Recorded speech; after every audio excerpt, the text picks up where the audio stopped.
Welcome to ECN Trade Daily Video. Before we begin, it should be noted that any advice is of a general nature only and that your personal circumstances have not been taken into consideration. Hello everyone, my name is Rob Clayton and thank you for joining me. On Thursday, the Australian dollar rebounded after a mixed performance following the Reserve Bank of Australia's rate decision to keep the official cash rate steady at 4.35%.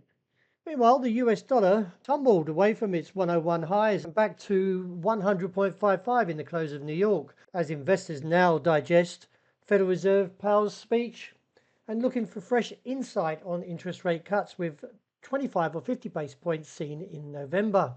Also, investors welcomed the final update on the US second quarter GDP growth, which came in on forecast at 3%, while the weekly jobless claims unexpectedly fell to their lowest in 4 months. Going forward, investors will now focus on the US Federal Reserve's preferred inflation measure, the Personal Consumption Expenditures, or the PCE price index for August. Forecasts hold around 2.7% from 2.6 in July.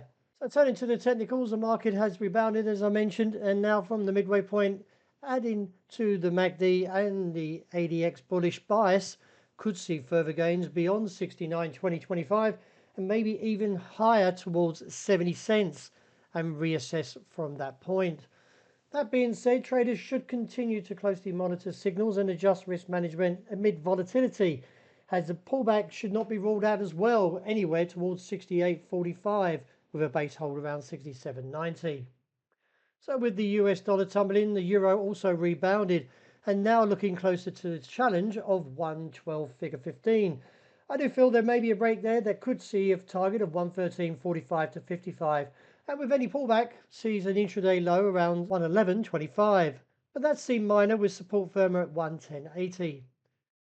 The Japanese yen continues to weaken even though the US dollar retreated from 109.90 to 100.55.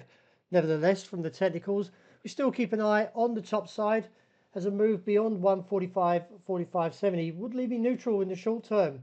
It is a key point, but an anticipated rejection is seen from there and therefore look back towards the region of 143 and down to 142 and reassess. The pound also bounced and now looking back on track to the target of 134.65.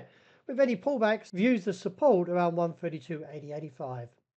The gold continues to explore in uncharted territory as it now posts a fresh record high of 2,685, while the US dollar also remains weak and forced to move up. From that, the market will be looking to the PCE or the inflation data tonight, which could spur one last challenge to the upside, but I feel towards 2,700 may be a rejection point due to the fact that we are extremely overbought and overheated ADX. Nevertheless, let's see if the market can reach or reject and reassess from there. So therefore, as I say along as always, traders should closely monitor technical signals and adjust risk strategies amid ongoing volatility. As I say, the profit taking may be close to 2,700.